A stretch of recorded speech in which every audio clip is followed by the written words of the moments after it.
Alright guys, welcome back to Bottled and Bond. Today on our bourbon series, we are heading back to Louisville, Kentucky, my favorite place. And we're going to visit the Old Forester Distillery in Louisville, which we have visited as a matter of fact. Bam! This is Old Forester 1920 Prohibition Style. This is part of their Whiskey Row series. This Old Forester 1920 is coming in at 57.5% alcohol by volume. That makes it a 115 proof. So why the Prohibition Style? Why the 1920? And why the 115 proof? Well, back during Prohibition, many different distilleries, not so many, just a select few, were actually granted a permit to produce whiskey for medicinal purposes. According to the bottle, a man by the name of Owsley Brown was granted one of these permits, and when it came to bottling their actual product, they would barrel bottle the product at 115 proof. So when Old Forester sought out, Old Forester being under Brown-Forman, sought out to bring the Prohibition style back, they decided to make it 115 proof to mimic the same style. I did not pick up an age statement on the 1920. If you have one, let me know in the comments below. The mash bill consists of 72% corn, 18% rye, and 10% malted barley. Old Forester is a typical bottle that I tend to keep in my bar stocked. One that I go for pretty regularly whenever I want to have a sip of some good quality product. Like stated, I have gone to the distillery. They have a great tour, great people, great staff. Can't wait for them to reopen up if they haven't opened up yet. Definitely want to revisit them again and try out some of their other higher end products. But today we're going to go ahead and try this 1920. So nonetheless, guys, let's open it up. Oh yeah. I don't smell anything. On the notes, it's not so spicy, but it does have some heavy aromas of some kind of heavy, thick glaze, maple syrup to it, a little bit of vanilla. I do pick up maybe some spices, some raisins. Don't necessarily want to say molasses. It's not so pungent and strong as molasses, but it is fairly sweet. Some kind of jelly substance, some kind of dark fruit, marmalade, a little chocolatey maybe.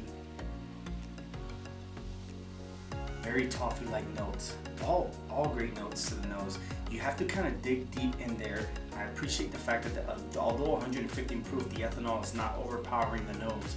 It is very subtle, and it allows you to dig in there and pick up a lot of those sweet notes that it has, especially the toffee, the chocolate, the caramel as well, and maybe some heavy, thick maple syrup that I picked up there. Cheers. Although strong on the palate, man, 150 proof, high up there. The sweetness, the almost subtle but sweet corn, the vanilla, the maple syrup, the brown sugar, man, the spices, they're all so sweet, and it creates a perfect balance on your palate. As it goes in, very sweet, mid palate, you start picking up all those different notes of those different sweet notes of vanilla, maple, syrup, brown sugar, very nutty, a little toffee. And on the finish, no spice whatsoever, easy to drink, easy on the palate, pretty damn delicious actually. You know what this reminds me of? It reminds me of a even more sweeter, delicious E.H. Taylor from Buffalo Trace. It has enhanced notes, a good pepper spice on the palate because it doesn't overpower it, it doesn't linger. Great bourbon notes, all the classic bourbon notes, except a whole lot more delicious. To be honest with you, I wish that this, sourced from Brown-Forman, under Brown-Forman, was similar to the Michter's from yesterday that I was expecting. It's pretty fairly delicious. I'm gonna leave it at that. So this specific bottle can range from price points and availability.